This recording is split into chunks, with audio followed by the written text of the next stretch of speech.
6 ajaran sesat yang terkenal di Malaysia dan Indonesia.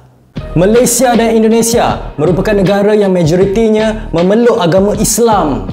Walau bagaimanapun, kedua-dua negara ini pernah dikejutkan dengan kewujudan ajaran-ajaran sesat yang berjaya mempunyai pengikut dari semua lapisan masyarakat.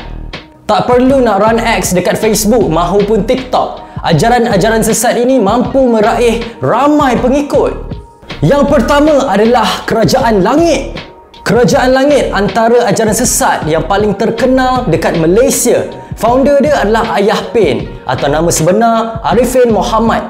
Agama ini ditubuhkan di Besut, Terengganu. Ayah Pein telah dilahirkan di Kelantan. Ayah Pein telah menyifatkan dirinya sebagai Tuhan kepada semua agama dan mendakwa telah menerima wahyu dari langit untuk mengembangkan ajarannya di muka bumi.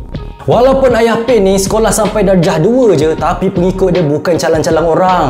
Ayah Pein mengaku yang dulu dia dalam jasad yang lain. Dia merupakan penjelmaan semula Jesus, Buddha, Shiva dan Nabi Muhammad.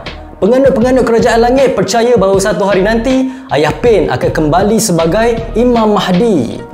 Yang powernya lagi, Ayah Pein ni markas dia siap ada struktur binaan yang besar seperti teko gergasi yang bernilai sampai 45 juta ringgit Malaysia, dikatakan sebagai lambang rahmat yang dicurahkan kepada manusia. Selain teko, ajaran Ayah Pein ni juga ada membina payung gergasi dan replika bahtera Nabi Nuh. Ajaran sesat yang kedua iaitu Kerajaan Lia Eden. Lia Eden atau nama sebenarnya Lia Aminuddin merupakan pengasas ajaran sesat bernama Salamullah, pernah menggemparkan Indonesia pada masa dulu. Lia Eden merupakan isteri kepada Aminuddin Day, seorang pensyarah jurusan kejuruteraan di Universiti Indonesia. Pada waktu muda juga, Lia pernah ada rancangan sendiri dekat stesen televisyen mengenai gubahan bunga. Pada 1998, Lia Eden menggelarkan dirinya sebagai Imam Mahdi yang muncul sebelum hari kiamat untuk menyelamatkan manusia. Selain itu juga, dia menggelarkan dirinya sebagai Bunda Maria, ibu kepada Jesus Christ. Lia juga mengatakan bahawa anaknya, Ahmad Mukti, adalah Jesus Christ. Pada tahun 2015, Lia Eden yang pernah minta izin dekat Presiden Indonesia, Joko Widodo, untuk mendaratkan UFO dekat Tugu Negara Indonesia. Lia mengatakan yang kiamat akan tiba pada akhir Mei 2015. Jadi dia nak bawa pengikutnya naik UFO untuk ke syurga. Yang ketiga adalah Rasul Melayu. Dikenali sebagai Abdul Qahar bin Ahmad Jalal. Ajaran sesat ini pernah menggemparkan Malaysia. Dia ni mengaku bahawa dia merupakan Rasul kepada bangsa Melayu. Dia mengatakan yang Nabi Muhammad hanyalah Rasul kepada orang Arab dan untuk orang Melayu, dialah Rasulnya. Dia juga mendakwa yang surah Yasin tu diturunkan kepada dia. Dia juga mengatakan yang Al-Quran pada masa kini bukanlah yang asli dan hadis sekarang hanyalah rekaan manusia. Yang keempat, ajaran sesat daripada Indonesia, Mazhab Satria Peningit Wateng Buwono. Ajaran sesat dari Indonesia ini diasaskan oleh Agus Imam Solihin. Dia mengaku dirinya sebagai Tuhan dan dia juga mendakwa bahawa dia adalah Imam Mahdi. Dia mengajar kepada pengikut-pengikutnya supaya tak payah nak solat dan tak payah nak berpuasa. Dia juga menghalalkan untuk melakukan hubungan ahem-ahem bersama-sama pasangan pengikutnya dalam satu lokasi. Tak cukup dengan tu, Agus ni juga mengaku bahawa dia berketurunan Presiden pertama Indonesia iaitu Soekarno. Yang kelima adalah Tuhan Harun.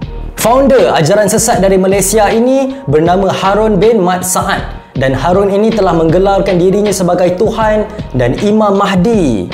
Dahulunya Harun ini merupakan seorang ustaz dan merupakan seorang pengamal perubatan tradisional.